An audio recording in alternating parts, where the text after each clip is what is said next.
தற்போது கிடைக்கப்பெற்றுள்ள அண்மை செய்தியை பார்த்து வருகிறோம். காஞ்சிபுரம் மாவட்டம் ஸ்ரீபெரும்புதூர் நகராட்சி திமுக கவுன்சிலர் வீரா கஞ்சா விற்பனை செய்ததாக கைது செய்யப்பட்டிருக்கிறார்.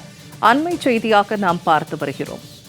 திமுக கவுன்சிலர் வீரா வீட்டில் நடத்திய சோதனையில் 1.3 கிலோ கஞ்சா பறிமுதல் செய்யப்பட்டிருப்பதாக தகவல் வெளியாகியிருக்கிறது. அண்மை செய்தியாக நாம் பார்த்து வருகிறோம். திமுக கவுன்சிலர் வீரா மீது வழக்கு பதிவு செய்த ஸ்ரீபெரும்புதூர் காவல்துறையினர் நீதிமன்றத்தில் ஆஜர்படுத்தி அவரை சிறையில் அடைத்ததாகவும் தகவல் வெளியாகியிருக்கிறது. காஞ்சிபுரம் மாவட்டம் ஸ்ரீபெரும்புதூர் நகராட்சி திமுக கவுன்சிலர் வீரா கஞ்சா விற்பனை செய்ததாக கைது செய்யப்பட்டிருக்கிறார். அண்மை செய்தியாக நாம் அது குறித்து பார்த்து வருகிறோம். கூடுதல் தகவல்களை தருகிறார் செய்தியாளர் பத்மநாபன். இப்ப திமுக கவுன்சிலர் கஞ்சா விற்றதாக கைது செய்யப்பட்டிருக்கிறார். இது பற்றின விரிவான தகவல்கள் என்ன? வணக்கம் பூர்ணிமா. காஞ்சிபுரம் மாவட்டம் ஸ்ரீபெரும்புதூர் நகராட்சி பகுதியில் 10வது வார்டு உறுப்பினராக திமுக சேர்ந்த வீரா என்பவர் செயல்பட்டு வருகிறார். இவர் ஏற்கனவே இவர் மீது 2 கொலை வழக்குகள் மற்றும் பல்வேறு வழக்குகள் நிலவில் உள்ளது.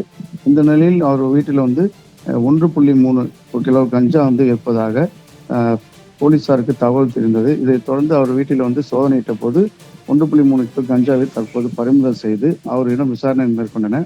விசாரணை உறுதி செய்யப்பட்ட தொடர்ந்து அவரை தற்போது நீதிமன்றத்தில் ஆஜர்படுத்தி தற்போது அவரை சிறையில் அடைக்கப்பட்டதாக ஒரு தகவல் தெரிவிக்கின்றனர். இது மட்டும் தொடர்ந்து அவர் மீது ஏற்கனவே பல வழக்குகள் உள்ள நிலையில் தற்போது இந்த பகுதியில் பல்வேறு இடங்களில் கஞ்சா விட்டதாக அவர் மீது குற்றச்சாட்டப்பட்டது. இதனை தொடர்ந்து போலீசார் தொடர்ந்து கண்காணித்து வீராவை வீட்டில் சோதனையிட்டதில் அவர் வீட்டில் பறிமுதல் செய்யப்பட்டிருந்த நிலையில் தற்போது அந்த பகுதி ஒரு பரபரப்பை ஏற்படுத்தியிருக்கிறது.